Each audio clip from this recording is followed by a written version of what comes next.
यो मालाको यो भागलाई के भन्छ? सुमेरु भन्छ। सही हो। कसैलाई थाहा छ, कसैलाई थाहा छैन। हाम्रो अघि माला लगाउनु हुने एकजनालाई थाहा थियो, अर्कोजनालाई थाहा थिएन। उहाँलाई थाहा थियो, उहाँले माला लगाएको मैले हेरिरहेको थिएँ, उहाँलाई थाहा रहेछ। यो सुमेरुलाई चाहिँ हामीले घाँटीको यो मेरुदण्डको टुप्पो भागलाई छुवाएर लगाउनुपर्छ माला लगाउँदा, अनि मात्र यो शुद्ध माला हुन्छ। अनि मालामा जुन मालामा यो सुमेरु बनाइएको हुँदैन त्यो माला धारण गर्न योग्य हुँदैन।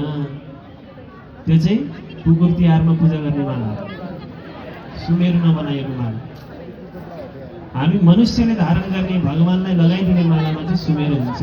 अनि अर्को एउटा माला हुन्छ सुमेरु नभएको माला, त्यो कसलाई प्रयोग गरिन्छ थाहा छ? सुमेरु नभएको माला कि त कुकुरलाई प्रयोग गरिन्छ कि त हाम्रो देहवसानपछि प्रयोग गरिन्छ।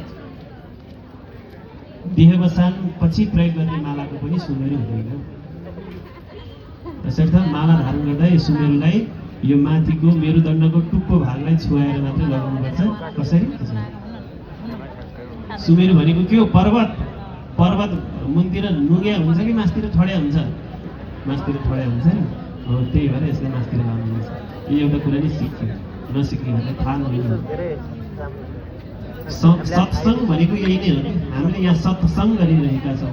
सत्सङ्ग, सत् भन्यो सत्यको साथ, सत्सङ्ग हो कि नै? सत्यको साथमा रहेपछि यहाँ सत्य बोल्नुपर्छ र ती सत्य कुराहरू हजुरहरूलाई सुनाउनुपर्छ। आउनुहोस्, अब हामी ढिला नगरी फेरि अर्को एउटा भजन प्रस्तुत गर्छौँ। यो भजन सबैजनालाई आउँछ। हामी भजन शिरोमणि भक्तराज आचार्यज्यूलाई नसम्झिरहन हामी यहाँ सक्दैनौँ, किनकि हामीलाई